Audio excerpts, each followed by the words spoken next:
Hello दोस्तों, तो स्वागत है आपका जीनियस टेल्स में। आज की वीडियो में हम बात करने जा रहे हैं सदी के सबसे बड़े क्रांतिकारी व्यक्ति की, जिनका नाम है इलॉन मस्क। उनकी अनकही अनसुनी बातें जो आपको हैरान कर देंगी। हर एक वो इंसान जिसमें काबिलियत होती है दुनिया बदल देने की, अक्सर दुनिया उनके हुनर पे हंसती है और पहचान नहीं पाती। कुछ नहीं से दुनिया के सबसे अमीर इंसान बनने वाले, ट्विटर के पंछी को आजाद करने वाले व्यक्ति हैं इलॉन मस्क। आज की वीडियो में हम जानेंगे कि कैसे उन्होंने रॉकेट साइंस की प्रशिक्षण के बगैर एक सफल रॉकेट साइंस रेवोल्यूशन करके दिखा दिया। तो चलिए शुरू करते हैं। इलॉन मस्क का जन्म 28 जून 1971 में साउथ अफ्रीका के पेरोट्रिया शहर में हुआ। वो एक ब्रिटिश और पेंसिल्वेनिया डच जर्मनी वंश से संबंध रखते हैं। इलॉन के पिता का नाम एरोल मस्क है और वो बाय प्रोफेशन एक electromechanical engineer, pilot, tailor, consultant और प्रॉपर्टी डेवलपर हैं। उनकी माँ का नाम माया मस्क है और वो बाय प्रोफेशन मॉडल और डाइटिशियन है। वो 50 वर्षों से मॉडलिंग कर रही हैं और उनके फोटोज वुमेन्स डे पर टाइम मैगजीन हेल्थ एडिशन में कवर पर भी आए हैं। इलॉन 3 भाई बहन हैं और उनका बचपन भाई किम्बल और बहन टॉस्का के साथ साउथ अफ्रीका में भी था। इलॉन को बचपन से पढ़ने लिखने में काफी दिलचस्पी थी और हमेशा उन्हें किताबों के आसपास देखा जा सकता था। यही कारण था कि उन्होंने अपनी 9 साल की उम्र में ही इंसाइक्लोपीडिया पूरी पढ़ डाली थी। लेकिन परिवार के वाद विवाद से वो भी अछूते न रह सके। उनके माता पिता के बीच अक्सर गाली गलोच और झगड़े हुआ करते थे और इन सब के बीच इलॉन खुद को बहुत अकेला पाते थे। फिर जब इलॉन केवल 10 वर्ष के थे तब उनके पेरेंट्स का डिवोर्स हो गया। इलॉन को स्कूल में काफी परेशान किया जाता था। एक बार कुछ लड़कों के ग्रुप ने उन्हें सीढ़ियों से धक्का देकर गिरा दिया था और उन्हें तब तक पीटते रहे जब तक वो बेहोश नहीं हो गए।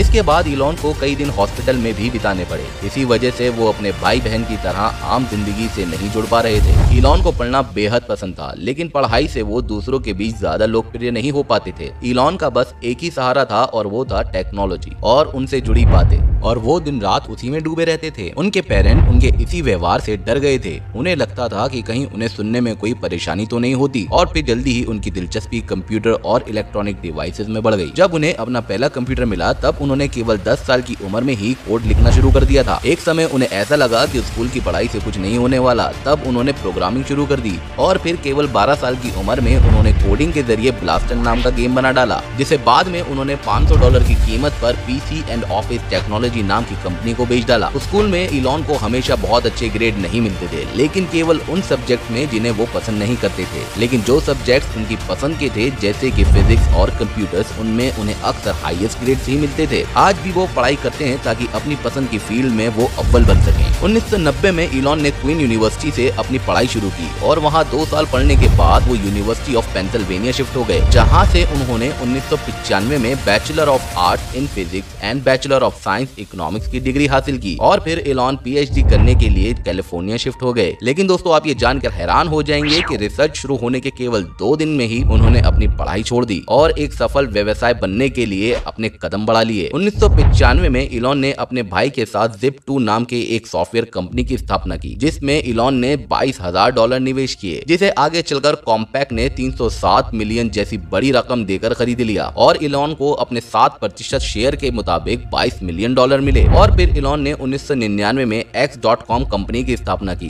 जो कि फाइनेंशियल सर्विस देने वाली एक कंपनी थी, जिसे आज हम बेहद पॉपुलर नाम पेपाल के नाम से जानते हैं। मनी ट्रांसफर पहले काफी धीमा हुआ करता था। इलॉन ने अध्ययन किया और उन्हें लगा कि फाइनेंशियल वर्ल्ड में क्रांति लाने का ये सही समय है। उन्होंने पेपाल की खोज की ताकि मनी ट्रांसफर आसान हो सके और कैश का चक्कर ही ना रहे। शुरुआत में कंपनी बहुत छोटी थी, लेकिन इलॉन अपने वक्त से काफी आगे की दृष्टि रखते थे। अपने अनुभव के आधार पर उन्हें लगा कि उनका दूसरा बिजनेस पहले से काफी आसान है और पेपाल काफी तेजी से बढ़ा और दूसरे साल के अंत तक 10 लाख से अधिक कस्टमर पेपाल से जुड़ चुके थे। और फिर 2002 में ईबे ने पेपाल को $1500 करोड़ में खरीद लिया। इसके बाद इलॉन अपनी पत्नी जस्टिन के साथ लॉस एंजलिस आ गए ताकि वो स्पेस इंडस्ट्रीज के ज्यादा करीब रह सकें, क्योंकि उनका अब अगला निशाना स्पेस इंडस्ट्री ही था। लेकिन दोस्तों, पैसे से हर चीज नहीं खरीदी जा सकी। 2002 इलॉन के लिए त्रासदी से भरा रहा। इलॉन के लॉस एंजलिस आने तक उनके पहले बेटे नेवेडा अलेक्जेंडर की सडन इन्फेंट डेथ सिंड्रोम की वजह से मौत हो गई। वो केवल 10 हफ्तों के थे।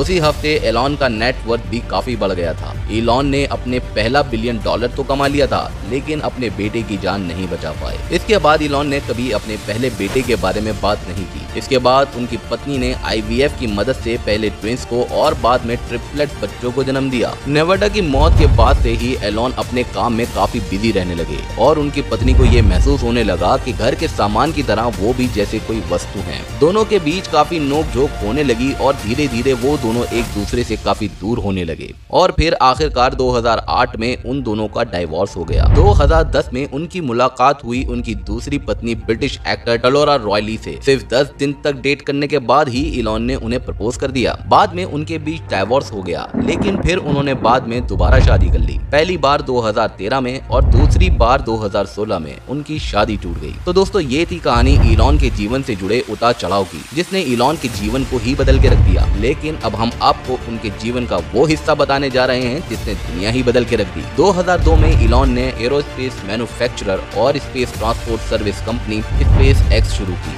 और फिर 2003 में उन्होंने 2 और लोगों के साथ मिलकर टेस्ला नाम की कंपनी की भी शुरुआत की। जैसा कि आप भी जानते हैं, टेस्ला ने इलेक्ट्रॉनिक कार्स का निर्माण किया है और फिर 2006 में इलॉन ने अपने कजन की कंपनी सोलर सिटी को फाइनेंशियल सपोर्ट देकर एक अहम रोल अदा किया। फिर आया 2008 जो शायद उनकी जिंदगी का सबसे बुरा साल था। ग्लोबल फाइनेंशियल क्राइसिस का असर पूरे देश की इकोनॉमी पर पड़ रहा था और मस्क की 3 कंपनियां भी फाइनेंशियल ट्रबल का सामना कर रही थी और तब तक SpaceX भी अपने पहले 3 लॉन्च में बुरी तरह से नाकाम रही थी। इस कंपनी का उद्देश्य था स्पेस ट्रांसपोर्टेशन को बेहतर बनाना और उसके लिए सस्ते और रीयूजेबल रॉकेट्स बनाना। लेकिन वहीं स्पेस इंडस्ट्रीज के एक्सपर्ट का मानना था कि रीयूजेबल रॉकेट बनाना असंभव है। SpaceX की शुरुआत तो 2008 में हो चुकी थी, लेकिन इलॉन के विजन से सब लोग सहमत नहीं थे। चांद पर जाने वाले पहले व्यक्ति नील आर्मस्ट्रांग और जीन स्टर्नम ने एलॉन के प्लान की आलोचना की थी। एक इंटरव्यू में इलॉन ने बताया था कि वो इससे काफी हताश हुए हैं क्योंकि नील आर्मस्ट्रांग जैसे एरोस्पेस साइंटिस्ट को वो अपना आइडल मानते थे। उनका मानना है कि चाहे हम कुछ भी कर ले, लेकिन जिस तरह डायनासोर्स विलुप्त हो गए, एक दिन स्पेस से कोई एस्ट्रॉइड आएगा और पूरी मानव प्रजाति को नष्ट कर देगा। इसीलिए वो मंगल ग्रह पर मानव जीवन की स्थापना करना चाहते हैं। लेकिन ये सब करने से पहले अभी कई और चुनौतियों से उन्हें गुजरना था। सबसे पहली चुनौती जो उनके सामने खड़ी थी वो थी एक ऐसा रॉकेट बनाना जो शटल को स्पेस में छोड़ के धरती पर सफलतापूर्वक आ सके। लेकिन ग्लोबल क्राइसिस की वजह से इलॉन के पास अब केवल वही पैसे बचे थे जो उन्हें पेपाल को बेचकर मिले थे। पहले ही 3 प्रयास फेल हो जाने के कारण इस बार सारी जिम्मेदारी इलॉन ने अपने कांधों पर ले ली। हालांकि उन्होंने कभी भी एरोस्पेस टेक्नोलॉजी की कोई डिग्री नहीं ली थी, लेकिन फिर भी इस बार सारा संचालन इलॉन द्वारा ही किया जा रहा था। दोस्तों, SpaceX के फैल्कन 1 को 3 कसौटियों पर खरा उतरना था। पहला फैल्कन 9 को हल्के पेलोड से भरे स्पेस कैप्सूल के साथ लॉन्च करना था और फिर उसको लो अर्थ ऑर्बिट में सेट करना था और अंत में धरती पर सफलतापूर्वक लैंड कराना था। दूसरा, यदि किसी कारण रॉकेट में ब्लास्ट हो जाता है तो ड्रैगन कैप्सूल उसे तुरंत अलग कर सके ताकि वो सुरक्षित रहे। और तीसरा, कैप्सूल ऑर्बिट में सेट होने के बाद वो इस पर सक्सेसफुली डॉक हो जाना चाहिए। अंत में 5 दिन तक ऑर्बिट में जुड़े रहने के बाद उसे धरती पर पैराशूट की मदद से सुरक्षित लैंड हो जाना चाहिए। मस्क ने ये सभी चुनौतियां स्वीकार कर ली थी। पहले डेमो देने का समय जैसे जैसे नजदीक आ रहा था, उनके साथ साथ सभी सहकर्मी काफी चिंतित थे। लेकिन इस बार किस्मत ने इलॉन का साथ दिया और 2 मार्च 2019 को स्टार्ट हुए मिशन को 8 मार्च को सफलतापूर्वक खत्म हो गया और वो भी बिना किसी अनहोनी के। नासा के साथ साथ बाकी स्पेस कंपनियों की भी निगाहें अब SpaceX की ओर थी। लेकिन अभी दूसरी चुनौती बाकी थी। लेकिन इस बार रॉकेट लॉन्च में किसी पेलोड को नहीं लेकर उड़ना था, बल्कि इंसानों को लेकर जाना था। SpaceX की टीम ने सारी तकनीकी चीजों की खूब बारीकी से जांच की ताकि वो ये सुनिश्चित कर सकें कि कहीं कोई तकनीकी खराबी तो नहीं आ रही। ये सब उन्होंने लगभग 3 से 4 बार दोहराया और फिर 30 मई 2020 को दूसरा रॉकेट डेमो लॉन्च किया गया, जिससे 2 एस्ट्रोनॉट को ले जाया गया। स्पेस में कुछ महीने बिताने के बाद वो दोनों सेम कैप्सूल से 2 अगस्त को वापस सफलतापूर्वक धरती पर आ गए। सभी की खुशी का ठिकाना नहीं था।